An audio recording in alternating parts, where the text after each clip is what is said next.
Podcast Rio Ônibus, o canal para quem usa transporte público no Rio.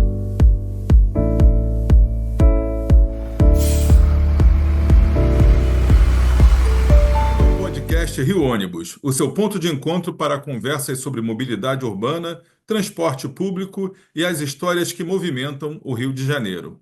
Eu sou Paulo Valente, diretor de comunicação do Rio Ônibus, e te convido para embarcar com a gente nesse bate-papo que conecta você à nossa cidade. Hoje vamos falar sobre soluções inovadoras e como elas tornam as cidades mais conectadas, sustentáveis e resilientes. Para entender como aprimorar os sistemas de transporte no Rio, convidamos Antônio Carlos Sá, especialista em transporte coletivo e em mobilidade urbana, para nosso episódio de hoje. Sá, um prazer receber você aqui no nosso podcast. A gente já se conhece aí há 30, 40 anos, sei lá, há tanto tempo aí militando no ramo, e é um prazer sempre conversar com você, é sempre um aprendizado com a tua grande experiência, com todos os trabalhos que você já desenvolveu. Então, em meu nome e da diretoria do Rio Ônibus, agradeço por você ter aceito o convite de participar aqui do nosso podcast. Obrigado, Paulo. Olha só, bom dia para todos. Não sei se quem nos virão à tarde, então boa tarde ou boa noite, enfim. É muito prazer estar conversando com você, é sempre agradável estar com você. A gente realmente se conhece há muitos anos. Quando escrevo algumas coisas sobre transporte público, que é a minha praia é transporte público, coletivo, né? E eu comecei andando de bonde com a minha avó, depois indo para a escola de bonde. Eu tenho um pouco de idade, então na escola eu ia de bonde, depois andava com a minha mãe para ir para a escola de lotação. Então tive a, a graça de encontrar antigos motoristas de lotação que se tornaram pequenos empresários ou sócios de Sim. empresas maiores. Numa das empresas, eu conheci um sócio que lembrava do meu tio, que morava na usina, que era cliente do ônibus, do lotação dele, que fazia usina Castelo. Enfim, meu tio era juiz e ia para o fórum. Enfim. Então, essa história de ônibus, de lotação, depois ônibus. Eu me formei em engenharia. E, de repente, eu vi que eu poderia me especializar em transporte. E aí foi uma revelação para mim, porque eu podia ser um engenheiro e lidar com pessoas. Foi uma coisa que sempre me interessou, sempre observei as pessoas, sempre. Sim. Gostava de ver as pessoas dentro do ônibus fazendo milhões de coisas e ficava imaginando se elas estavam indo para o trabalho, se estavam voltando para casa, se estavam indo para o lazer, enfim. E eu também era usuário, eu ia para a escola de ônibus. Então, a minha oportunidade apareceu e eu descobri que tinha um curso de especialização na Universidade Federal do Rio de Janeiro, na COP, Sim, né? sim, no COP. E aí eu fui estudar mestrado lá. Eu tinha várias opções. A opção que eu escolhi foi transporte público. E a minha tese foi sobre análise de demanda de passageiros em linhas de ônibus. E eu trabalhava no metrô. Então, eu fiz a tese em paralelo com o que eu estudava no metrô. E aí, só para vocês entenderem, o metrô, na época, ainda era estatal. Sim, E o que eu fazia lá no planejamento era adequar a frota do metrô a identificar os horários críticos e botar o máximo de trens na direção certa no horário que tinha mais passageiro. sim. E assim eu fui fazendo pela minha vida profissional. Só que com um prazer enorme, porque eu estava praticando engenharia de transporte para atender melhor os passageiros. Certo. E aí, pô, eu quando te conheci, você trabalhava na 1001. Você Ah, é prestava verdade. serviço lá para 1001. Foi num curso desses, num seminário, eu vi Verdade. uma palestra sua e fiquei vendo o cuidado que vocês tinham, que aquela época, eu não sei precisar agora quando, a gente trabalhava meio, olha, são tantos carros por linha, tinha um despachante que fazia. Mas eu acho que você foi a primeira pessoa, o primeiro engenheiro que eu vi realmente trabalhando questões de logística, trabalhando com números, projeções, com simulações, com computador. que era uma coisa que para os operadores que tinham vindo do lotação, que era o caso de boa parte das empresas daqui do município do Rio, e era o caso das empresas em que eu trabalhava, que éramos sócios, é, eu fiquei muito admirado. Poxa, existem sistemas para calcular isso? Existe uma análise de demanda? Porque a gente ficou assim, ó, carreguei tantos passageiros, bota mais um ônibus. Ó, não carreguei, tira um ônibus. Era uma coisa mais assim, baseada na prática do dia a dia, na observação. E você já vinha com dados, com números, com projeções, com modelos matemáticos aplicados, e eu fiquei vendo aquilo e falei, nossa, tem muita coisa que eu preciso aprender ainda. Não, eu andei estudando aí, né? Sim, E fui pegando experiência de quem já trabalhava nisso, né? Os antigos donos de empresa, os caras que enfim, sabiam operar e outros que não sabiam. Então assim, eu vi os erros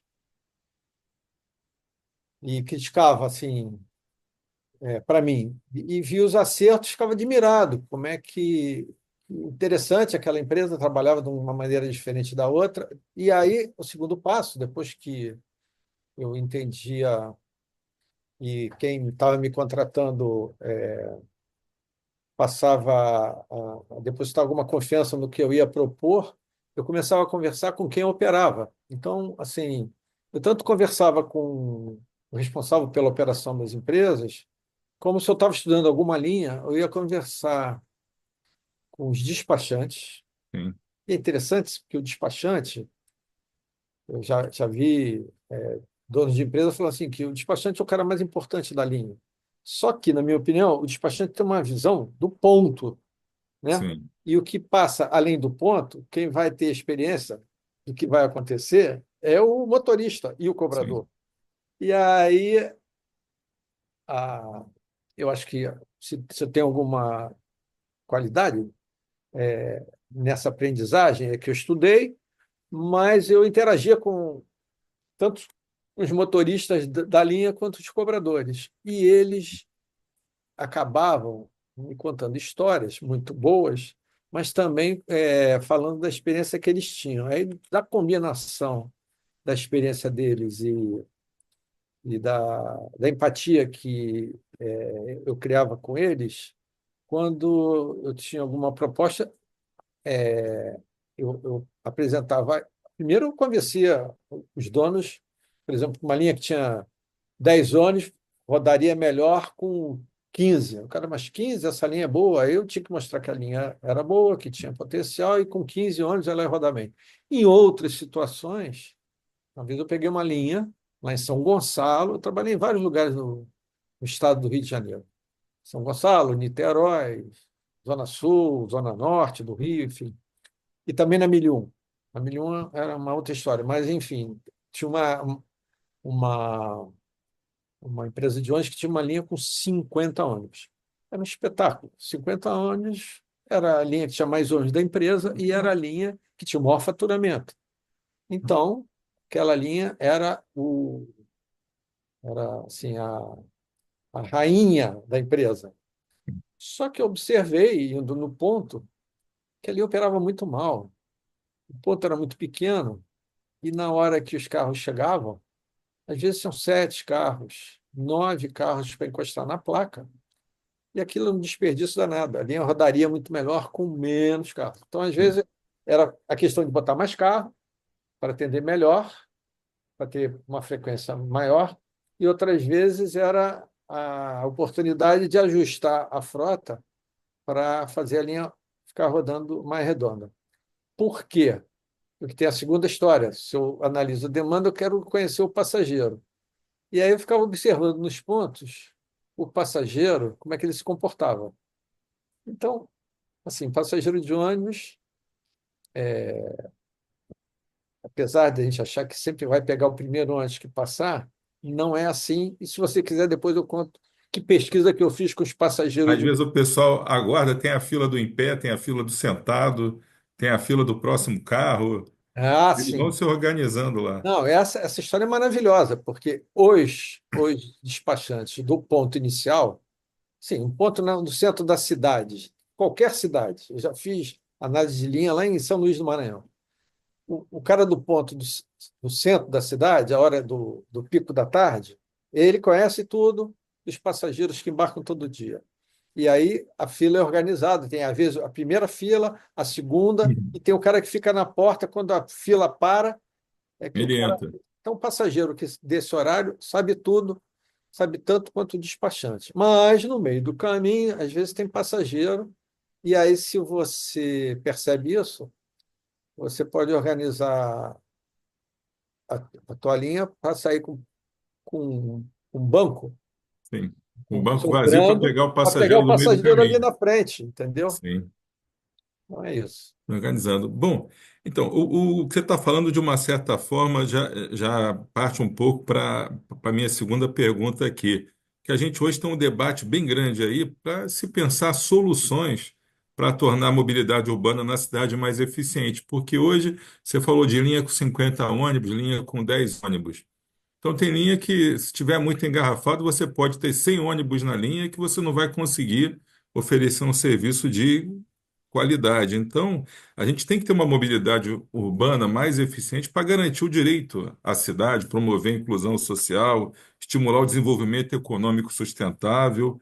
E o que a gente vê hoje, não só no Rio, mas em muitas cidades grandes e até em outras cidades de menor porte, é que a coisa não anda. Então, quais os passos que você acredita que um governo municipal, que uma autoridade na mobilidade urbana, uma autoridade metropolitana, por exemplo, devam dar para que a gente possa começar a ter uma mobilidade urbana que atenda aí às reais necessidades da população? Porque você é o cara que conhece a operação na prática, conhece o usuário, mas conhece a academia, conhece toda essa teoria, participa dos grandes debates.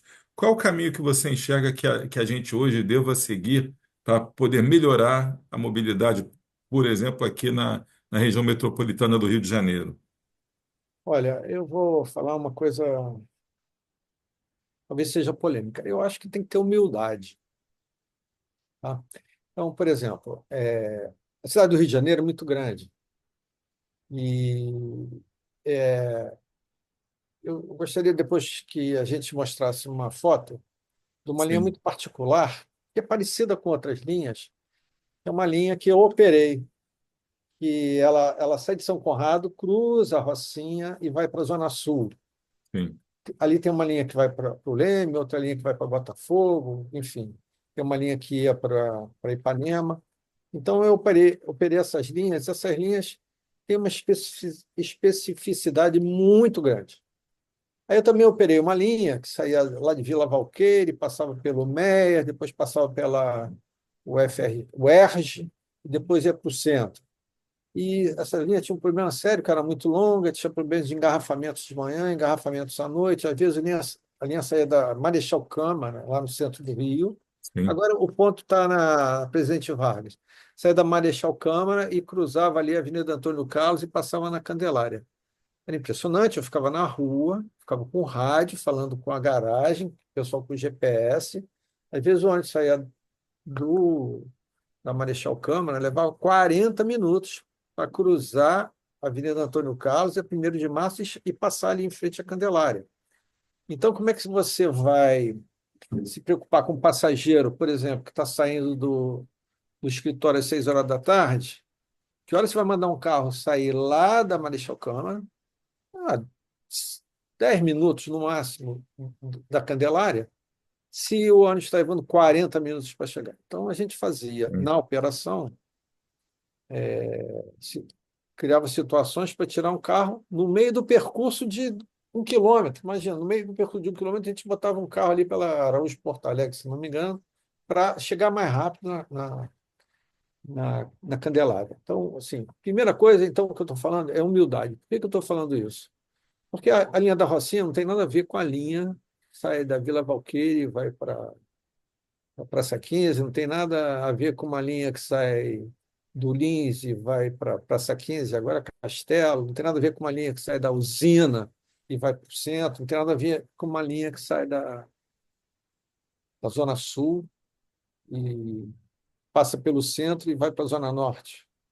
que é uma linha chamada 415, que é a usina Leblon, que é uma linha muito famosa que eu usava quando era garoto. Então, assim, primeira coisa que eu falei, humildade. O que que é? Se imaginar que 10 técnicos da prefeitura vão dar conta de saber qual é a necessidade dos passageiros da linha da Rocinha, da linha da Vila Valqueire, da linha da usina Leblon, da linha não sei o quê, eu acho que eles não têm condições de fazer isso de uma forma boa em 5 meses. Imagina uma cidade como o Rio de Janeiro, tem quantas linhas no Rio de Janeiro? Deve ter umas 300 linhas. São 380 linhas hoje. Olha, então eu estou bom de sensibilidade. 380 linhas. Eu operei uma linha que era Pavuna Cascadora, linha 778. Essa linha foi uma surpresa para mim. Essa linha era ótima nos dois sentidos, porque de manhã as pessoas que trabalhavam no centro iam em direção a Pavuna para pegar o trem ou o metrô lá na Pavuna. Sim, E também as que iam para a Barra vinham na linha no sentido Cascadura para embarcar nas linhas, você conhece as linhas que saem de Cascadura e depois para o BRT, sim, iam para a Barra. E essa linha era mal operada quando eu fui examiná-la e avaliá-la. Aí, de novo, conversei com o inspetor da linha, conversei com o dono da empresa, conversei com os despachantes, com os motoristas, e aí nós fomos ajustando, ajustando, ajustando. A linha rapidamente se tornou uma linha muito rentável, a gente melhorou a frota, a gente botou carro maior, enfim. Então, voltando ao ponto, o que que eu acho que tem que fazer? Eu acho que o ideal seria que cada, cada linha que tivesse a sua importância fosse examinada. E aí o pessoal da empresa pode colaborar. Por isso que eu acho que tem que ter humildade. Eu acho que o pessoal da empresa que conhece a linha pode contribuir, porque no final, se a linha for bem operada, se tiver a quantidade de carros adequada, se tiver aqueles horários mais tarde, sim, tem uma linha que, não sei se as pessoas conhecem, na Zona Sul, tem uma região que chama Horto. Ali tem uma comunidade grande que mora ali. E tem gente que sai dali de manhã para trabalhar e tem que voltar à noite. Ali tem gente que também trabalha em bar, trabalha em restaurante, enfim. Então você tem que ter ônibus ali à noite, né? E ali tem muitos bares e restaurantes também. Então sim, tem que ter à noite ônibus para levar as pessoas para fora do horto para irem para casa, como também tem que levar as pessoas que moram ali. E aí, se você não compreender isso, você pode errar. E aí eu estava conversando outro dia com você. Você tem uma experiência numa cidade importante aqui do Rio de Janeiro, né, que é Friburgo, que tinha uma empresa grande lá, que tinha uma frota grande, mas também um número de linhas enorme. sim, E como é que algumas linhas que tinham poucos ônibus operavam? Com horário. sim, Então, você ajustava os horários de acordo com a necessidade das pessoas que moravam naquele bairro e com a necessidade delas no retorno para casa. E aí você operava aquela linha, tipo, como se fosse um sapato sob medida, né? sim, E aí, como é que funcionava? Funcionava. Então, não podia, era o carro do horário atrasar. Então, sim. já começava pelo o carro que você botava, né? Tinha lugares que Exatamente. era O com tipo de carro, horário, acessibilidade muito difícil, o carro tinha que manobrar numa pinguela lá, então não podia ser um carro grande, o motorista tinha que ser um motorista e que não conhece ali as características não da estrada que falhasse e vai tal. pegar. E aqueles horários tinham que ser cumpridos. Hoje, a gente tem muitos recursos, né, de GPS e tal, Sim, para acompanhar isso.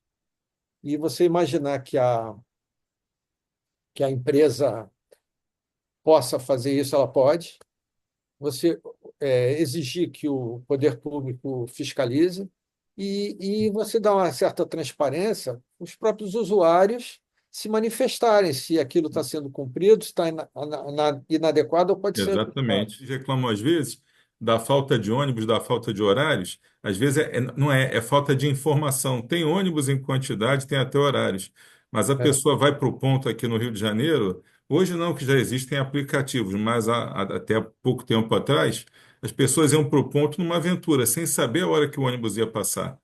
Você ia para o ponto e ficava lá aguardando. Então, hoje, com os aplicativos, a gente já tem previsibilidade. Você consegue consultar e saber, ó, vai demorar meia hora, mas você não vai ficar essa meia hora no ponto, você vai ficar essa meia hora no shopping, vai demorar mais no trabalho, vai demorar mais para sair de casa. Então, você passa a ter informação, que é uma coisa que as novas tecnologias trouxeram. Nem tão novas assim, porque o GPS já está aí há bastante tempo, mas esses aplicativos de informação de horário eles vêm resolvendo esse problema, que é o da previsibilidade. Então, você passa a ter informação, e isso faz diferença. Que na época que a gente começou era mais difícil, né? Ter essa previsibilidade. Ô, Paulo, deixa eu te perguntar uma coisa. Eu sei que você que está me entrevistando, mas assim, o que que você acha dessa história assim, da humildade e no fato de assim, tanto o poder público, quanto a empresa operadora, quanto os passageiros daquela linha Conversarem. Sim. conversarem e se entenderem, Então, entendeu? eu acho O que que isso que é. existe hoje na prefeitura para que isso aconteça? Eu acho que não existe uma disputa, você sabe disso, assim, que o empresário quer cortar horário, o empresário quer só o lucro e tal, aí fica essa história. Sim. E o É, passageiro, às vezes, é uma bobagem, que o passageiro seria não, melhor atendido, teria uma boa vontade, teria uma. Eu acho que não é muito difícil que o sim. passageiro de uma comunidade ou de um bairro Não, isso também é fácil hoje, sabe? zele pelo aquele patrimônio que é público, né? Sim. Eu vou te dar um exemplo prático nosso aqui. Vou responder a pergunta sendo entrevistado por você. O que acontece? A gente sempre fala de mobilidade aqui, e é uma coisa que a gente tem bem claro aqui no Rio Ônibus, é que a mobilidade da cidade, o transporte público faz parte da toda uma mobilidade. A gente tem que discutir que mobilidade a gente quer para a nossa cidade, que transporte público que a gente quer, como que ele vai funcionar para atender a todos os atores interessados aí, o poder público, que é geralmente a classe política, a academia, a sociedade civil organizada, ao usuário lá na ponta, ao empresário que tem um contrato que deve ser cumprido, ao Ministério Público, né, que vive procurando proteger o direito dos consumidores. Então, o que nós pregamos aqui é que temos que sentar à mesma mesa, todos nós, para discutir exatamente isso. Que mobilidade a gente quer, que transporte público a gente quer, como deve ser feito, quanto custa e quem vai pagar essa conta, porque a conta não pode recair também somente sobre o passageiro. Então, quando você fala da humildade, eu te entendo bem, porque, olha, há muito tempo atrás, quando começou a ter o Orkut, a gente foi conversar, porque a gente antes só conversava com associações de moradores que muitas vezes tinham interesses políticos e tudo, e nem sempre representavam exatamente as necessidades dos usuários do ônibus. E a gente começou nos anos 90, final dos anos 90, a ter os primeiros saques, os primeiros 0800 de empresa de ônibus. Criamos o Fale Ônibus. Eu me lembro que eu ganhei um prêmio pela ANTP lá na Santa Maria de utilizar o Orkut como ferramenta de comunicação com os clientes, porque tinham várias comunidades. Eu odeio a linha X, eu odeio a linha Y. E eu entrava nessas comunidades como se fosse um usuário, escutava o que o pessoal falava e acabava convidando as lideranças da comunidade para conhecer a empresa, trazer suas necessidades, e a gente apresentava a empresa, abria as portas. Então, com isso, a gente conseguiu, num termo que usam hoje, que é o hater, a gente conseguiu trazer vários haters para dentro da empresa para ajudarem a gente. Olha, vamos, porque às vezes você mexia num horário ou botava um ônibus só a mais, você já resolveu o problema de muita gente. E eles se sentiam parte da solução. Então, eu vejo a humildade nesse sentido. O operador muitas vezes pensa: não, mas eu tenho um diploma, eu estudei, eu sou mestre em logística, mas ele não conhece a necessidade da Dona Maria lá no ponto de ônibus. É. Então, eu acho que a gente tem sim que ter a humildade de ouvir, especialmente de ouvir críticas e de procurar então, também explicar o nosso ponto de vista e, dentro do possível, realizar tudo. Mas para a gente dar andamento aqui, você me entrevistou, não tem réplica, não, mas eu concordo com a tua teoria. Quero Tá te bom. fazer uma outra pergunta, Ah, que se discute muito hoje, que é a questão da tarifa zero. opa. A gente sabe dos impactos financeiros e operacionais, sabe que essa política nas cidades que já foi implantadas transforma a experiência do usuário, amplia a inclusão social no transporte público, mas ela tem alguns desafios, né, dentro dos benefícios aí que ela pode trazer. Como é que você enxerga essa questão da tarifa zero ou de uma tarifa bem módica com subsídio cada vez maior aí? Eu lembro que antigamente subsídio era um tabu, ninguém podia falar nisso, era um absurdo, vai enriquecer o empresário. E o que a gente vê hoje é que todos os grandes centros urbanos que têm um bom sistema de transporte já têm subsídio há bastante tempo. O Rio de Janeiro implantou agora. O bilhete único do Estado Carioca também são formas de subsídio. Às vezes o subsídio como o caso da tarifa única, que era um subsídio indireto, em que quem tinha que pagar uma passagem mais barata pagava mais caro para atender um que tinha que pagar mais caro e pagava mais barato. Foi uma fórmula encontrada de amenizar certas desigualdades. Então, como é que você enxerga esse debate da tarifa zero, para a gente dar andamento aqui? É, assim, as cidades vão crescendo. Bom, eu sou especialista em transporte, mas eu acho que eu tive que aprender mais um negócio chamado urbanismo, que é como se você pegasse um helicóptero e, e olhasse a cidade de cima. Eu tomei um susto. Eu não peguei esse helicóptero, mas eu operei uma linha que saía do Rio Comprido, um bairro ali da zona norte do Rio, da Tijuca, ali perto da Tijuca, Sim. passava na Central, ia até a Praça 15 e voltava. Aí eu fui operar a linha e os ônibus de manhã vinham para o Rio Comprido cheios de passageiros. Falei, como assim? O pessoal mora no Rio Comprido e Trabalha no sai para centro. trabalhar. Aí fui conversar com o motorista do primeiro horário. O motorista do primeiro horário, ele parava na central, esperava o trem de sei lá que horas, que saía lá de Japeri, ou de Deodoro, ou de Santa Cruz. Quando o trem encostava, saía aquela massa de gente, e aí tinha muito passageiro para entrar para o Rio Comprido para trabalhar em supermercado, para trabalhar Sim. naquelas confecções ali do Rio Comprido. Era uma coisa que eu, com a vista não treinada para aquele bairro, eu não tinha compreendido. Então, se você subir no helicóptero e for ver, quer dizer, as pessoas vão se espalhando por toda a área urbana de uma cidade grande como o Rio de Janeiro, aí você não sabe, por exemplo, se em Santa Cruz tem muita gente que mora ou muita gente que trabalha. Aí eu fui trabalhar no BRT, no planejamento do BRT. Tinha muita gente em toda aquela região em torno de Santa Cruz, de Itaguaí, não sei o que, que ia de manhã para o terminal de Santa Cruz, que, por sinal, era ridiculamente pequeno, incapaz de atender aquela demanda de toda aquela região. Então, tinha muita gente que ia para lá para embarcar para vir para Barra e da Barra pegar um Na ônibus Barra da para Zona Tijuca. Sul, Copacabana e tudo mais. Eu cheguei a conversar com um passageiro que trabalhava, era uma enfermeira de um hospital em Copacabana.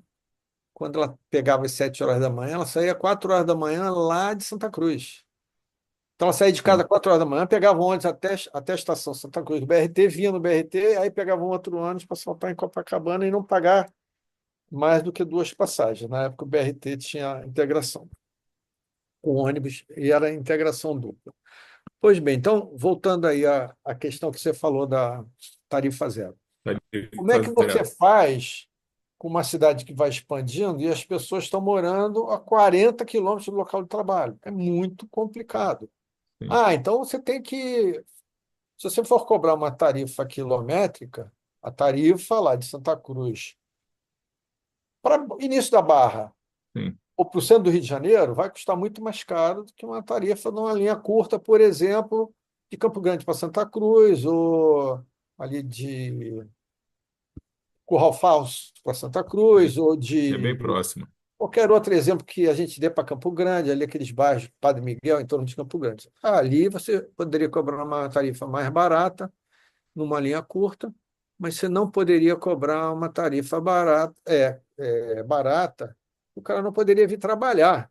Então, assim, a gente conseguir que haja subsídio diretamente para o passageiro, para ele não pagar uma tarifa absurda correspondente à distância que ele se desloca, é super importante socialmente falando.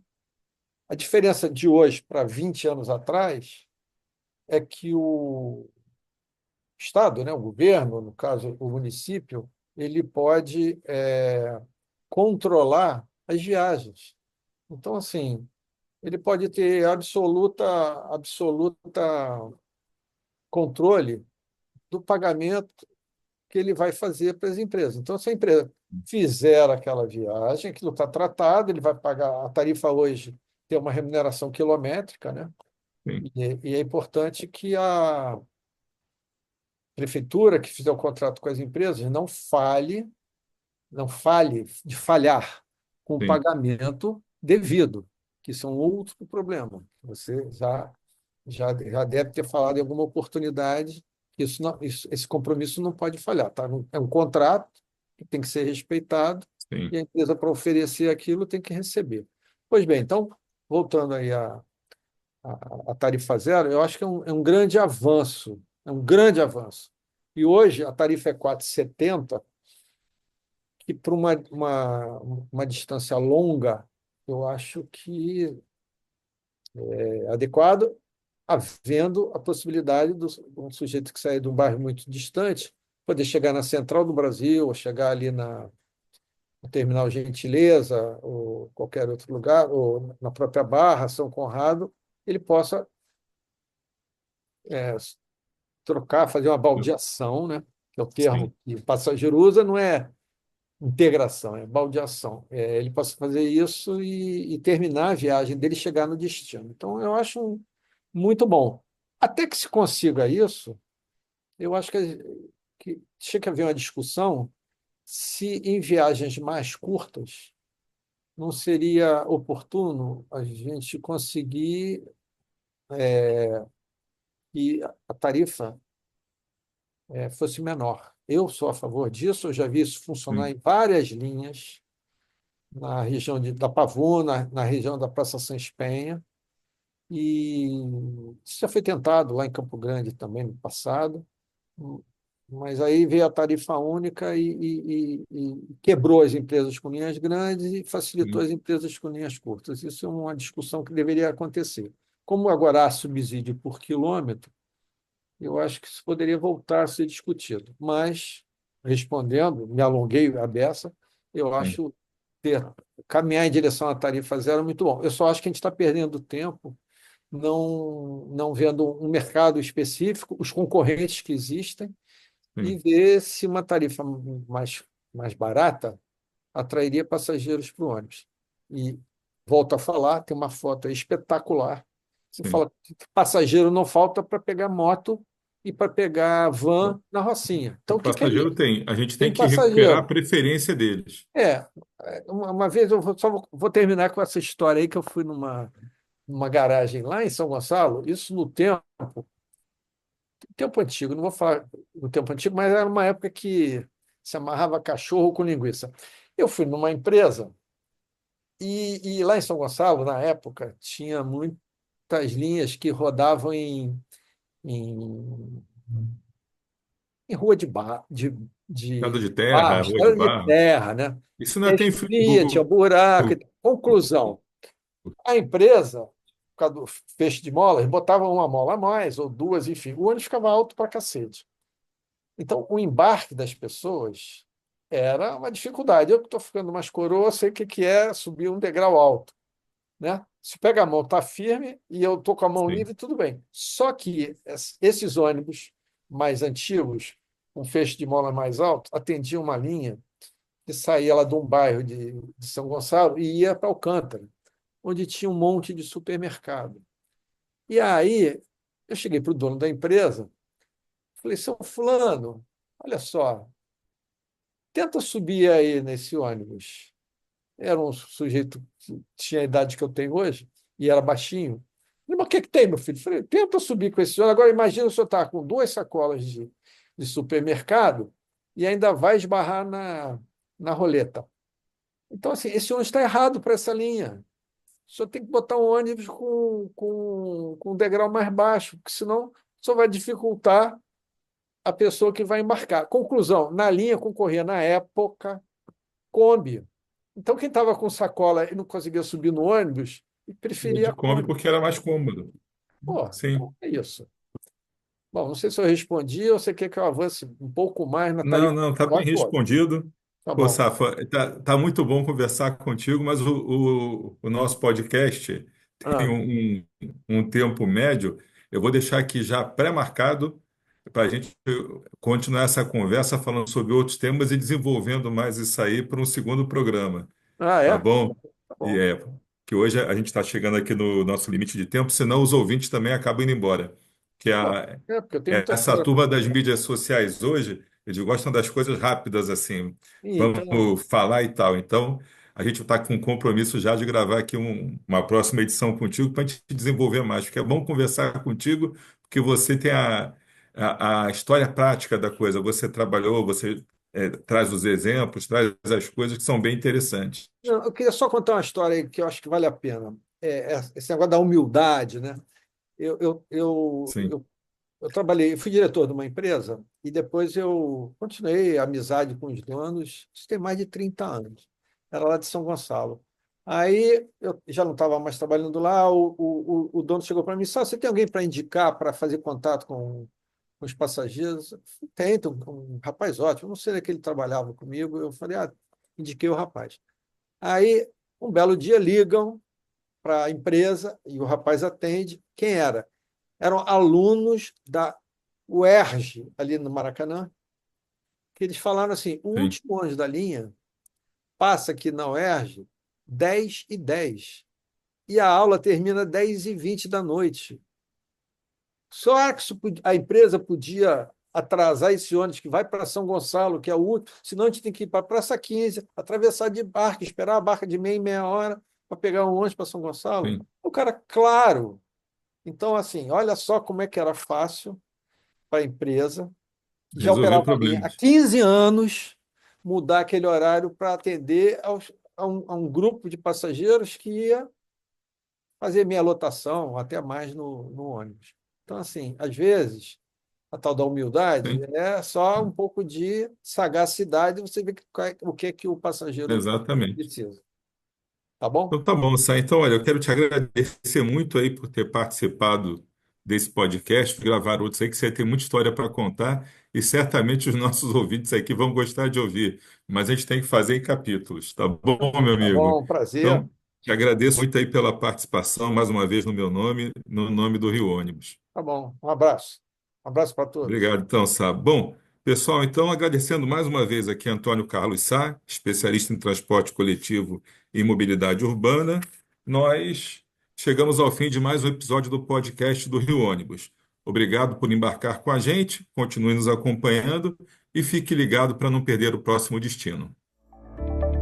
Apresentação e supervisão, Paulo Valente. Roteiro e produção, Peter Barcelos. Produção técnica, One Marketing. Rio Ônibus. Seu dia passa por aqui.